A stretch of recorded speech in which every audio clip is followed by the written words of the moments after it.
اور کمانڈرز کو اس آپریشن کو ختم کرنے میں دن لگے 3۔ اس آپریشن کے اندر، دہشت گردی کے واقعے کے اندر، تاج ہوٹل میں اس ڈاکومنٹ کے مطابق 32 افراد ہلاک ہوئے۔ ہمیں یہ علم نہیں ہے کہ اتنے بڑے اور مکمل طور پر بھرے ہوئے ہوٹل میں داخلے کے بعد ان دہشت گردوں کے مقاصد کیا تھے۔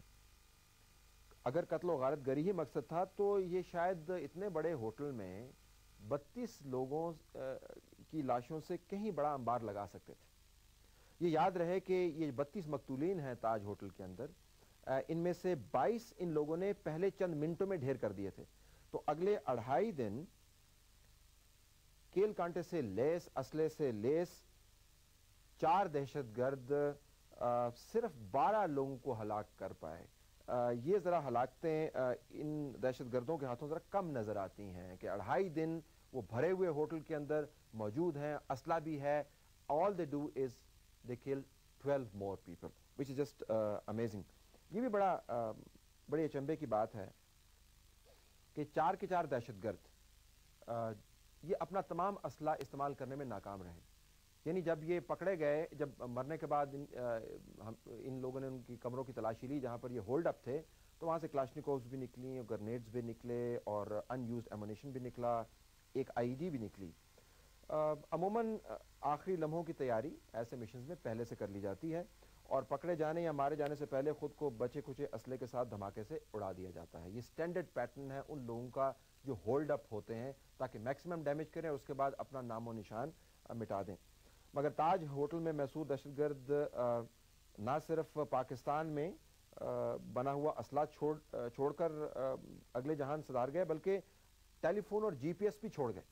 ان کے پاس اتنا وقت تھا کہ وہ ہوٹل کے اندر آگ لگائیں، لیکن یہ جو شواہد ہیں ان کو ڈسٹرائے کرنے کا ان کے پاس وقت نہیں تھا۔ کچھ ایسا محسوس ہوتا ہے کہ یہ دہشت گرد تمام دنیا کو چیخ چیخ کر بتانا چاہتے تھے کہ ہم پاکستانی ہیں۔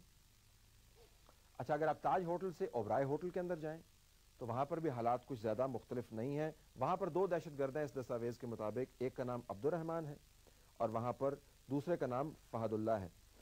ان لوگوں نے بے دریغ فائرنگ اور گرنیڈ کے استعمال سے اس دستاویز کے مطابق 33 افراد مارے۔ 1870 کمروں پر مبنی یہ ہوٹل، جو بہت بڑا ہوٹل ہے، جو کھچا کھچ بھرا ہوا ہے، وہاں پر یہ لوگ زیادہ خون ریزی کر سکتے تھے، لیکن نہ جانے ان نے کیوں نہیں، اچھا ہوا نہیں کیا۔ لیکن I'm just trying to understand کہ اگر دہشت گردوں کا مقصد بہت بڑا ایک ہنگامہ کھڑا کرنا تھا تو وہ 20 لوگ زیادہ مار سکتے تھے، گرنیڈ ایکسپلوڈ کر سکتے تھے، IEDs کر سکتے تھے، وہ انہوں نے نہیں کیا۔ اس کے علاوہ بھی چند ایک معاملات ہیں۔ میں بریک کی طرف جا رہا ہوں۔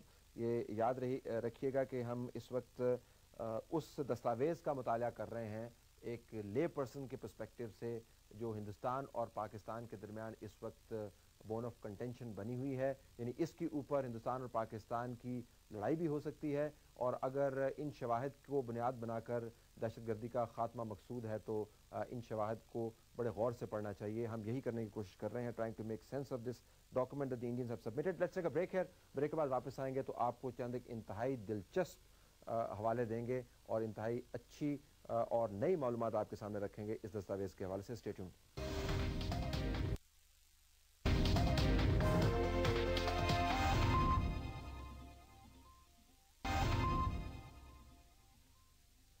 پروگرام میں خوش آمدید ناظرین۔ ہندوستان کا کہنا ہے کہ پاکستان کو تمام شواہد مہیا کر دیے گئے ہیں اور اس مرتبہ پاکستان کو ہم بچ نکلنے نہیں دیں گے۔ پرناب مکھرجی کے بیان کے پیچھے وہ دستاویز ہے جو اس وقت ہندوستان اور پاکستان کے تعلقات کو ڈیفائن کرنے کی پوزیشن میں۔ یہ دستاویز ہندوستان نے شواہد کے نام پر پاکستان کے حوالے کی۔ پاکستان نے اپنے تئیں ایک ٹیم بنائی ہے جو اس دستاویز کا باریکی سے مطالعہ کر رہی ہے، اس کا جواب تیار کر رہی ہے۔ لیکن دنیا کا جو بھی رہنما پاکستان آتا ہے، ابھی ڈیوڈ ملی بینڈ آئے، اس سے پہلے امریکی جو ریپرزینٹیو تھے وہ آئے، وہ پاکستان کو اسی دستاویز کا حوالہ دیتے ہیں جس کا ہم اس وقت تجزیہ کر رہے ہیں۔ But we are reading it as a lay person. ہم کوئی ایکسپرٹس نہیں ہیں، لیکن جو سوال ہمارے ذہن میں آ رہے ہیں وہ آپ کے سامنے رکھ رہے ہیں۔ جس نقطے پہ ہم تھے بریک سے پہلے وہ یہ تھا کہ آپ اوبرائے ہوٹل لے لیں، سینٹر لے لیں جو یہودیوں کی جگہ تھی جہاں پر دہشت گردوں نے حملہ کیا، اوبرائے ہوٹل، تاج ہوٹل، نریمان سینٹر یا ریلوے اسٹیشن، یہ 4 جگہیں ہیں، یا لیوپولڈ کیفے، یہ 5 جگہیں جس کے اوپر حملے ہوئے۔ آپ کو یہ کہیں پتہ نہیں چلے گا کہ ان آپریشنز کے مقاصد کیا ہیں. کہیں بھی یہ نہیں بتایا گیا کہ مثلاً اوبرائے ہوٹل کے اندر ایک طرف تو دہشت گردوں نے لوگوں کو یرغمال بنایا ہوا ہے اور دوسری طرف وہی دہشت گرد ان کو مار بھی رہے ہیں. تو ہمیں سمجھ نہیں آ رہا کہ جو لوگ یرغمال بناتے ہیں ان کا مشن کا مقصد کچھ اور ہوتا ہے, جو لوگ قتل کرتے ہیں ان کے مشن کا مقصد کچھ اور ہوتا ہے, جنہیں دہشت گردی کرنی ہوتی ہے سواسائڈ اٹیکر ان کا مشن کا مقصد کچھ اور ہوتا ہے. لیکن یہ عجیب و غریب ٹولہ ہے کہ جو ایک وقت کے اندر 20 چیزیں کرنے کی کوشش کر رہا ہے, لوگوں کو یرغمال بھی بنا رہا ہے, ان کو مار بھی رہا ہے, خود کچھ حملہ آور بھی سمجھتا ہے لیکن خود کچھ حملہ آور بننے کی کوشش بھی نہیں کر رہا ہے. It's an amazing document. اس کے اندر آپ کو اور بھی بہت سارے جھول نظر آئیں گے. اور پھر یہ تمام آپریشن 2.5-3 دن تمام کے تمام لوگ اپنے لیڈران کے ساتھ مسلسل رابطے میں, اور نہ جانے کیوں ہر جگہ پر وہ ایسے شواہد چھوڑ کے جا رہے ہیں کہ جیسے ان کا مقصد ہے کہ جو ہی وہ جہان سے صداریں تمام شواہد کے اوپر ہر جگہ پر پاکستان کا نام لکھا ہو. وہ پاکستان کے اندر اپنے سربراہان سے بات چیت کر رہے ہیں, ان سے انسٹرکشنز لے رہے ہیں, ویپنز چھوڑ کے جا رہے ہیں, جی پی ایس سسٹم چھوڑ کے جا رہے ہیں, سیٹلائٹ فونز چھوڑ کے جا رہے ہیں, اس کے اندر میسیجز موجود ہیں, نمبرز موجود ہیں. اب یہ وہی شواہد ہیں جو ہندوستان استعمال کر رہا ہے اور کہہ رہا ہے کہ پاکستان کی سرزمین اس کے اندر ملوث ہے. شواہد کا معاملہ آیا تو آپ نے اس ڈاکومنٹ میں اس وقت آپ دیکھ رہے ہوں گے ویپنز کی لسٹ بھی انہوں نے دی ہے. ان ویپن لسٹ دکھانے سے پہلے ہم آپ کو یہ ویپن دکھانا چاہتے ہیں. یہ ایک بڑا اچھا پستول آپ کو نظر آئے گا. یہ کافی رواں قسم کا پستول ہے, ٹریگر بھی اس کا اتنا سخت نہیں ہے, آپ دیکھ سکتے ہیں کہ ہاتھ پر صحیح بیٹھتا بھی ہے.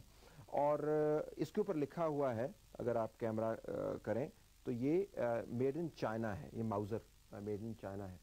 لیکن یہ میڈ ان چائنا نہیں ہے, یہ درے کا بنا ہوا ہے. اور درے کے جو بنے ہوئے پستول ہیں ان کے اوپر کوئی مارک نہیں ہوتا, آپ جو مرضی لکھوا لیں. میں اس کو میڈ ان جرمنی بھی لکھوا سکتا ہوں, میں اس کو میڈ ان دہلی بھی لکھوا سکتا ہوں, آپ جو میں کہیں میں اس کو دکھا سکتا ہوں. ایک اور چیز آپ اس کے اوپر نوٹ کیجئے گا, اس ویپن عامی ویپن ہے اور اس کے اوپر آپ جو مرضی کھدوا سکتے ہیں. یہ جو اس کی لائنز ہیں یہ چھوٹے کٹ اس کو کہتے ہیں.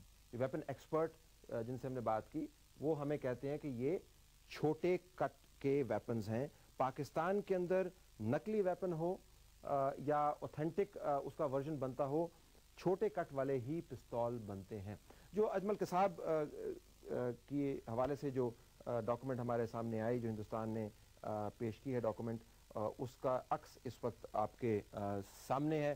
اگر آپ تفصیل ہم اس کی دیکھ پائیں تو اس کے اوپر ڈائمنڈ ندی فیکٹری, سرحد آرمز فیکٹری لکھی ہوئی ہے اور بتایا گیا ہے کہ یہ پشاور میں موجود ہے, یہ دستاویز کا حصہ ہے. ایک تو ہم آپ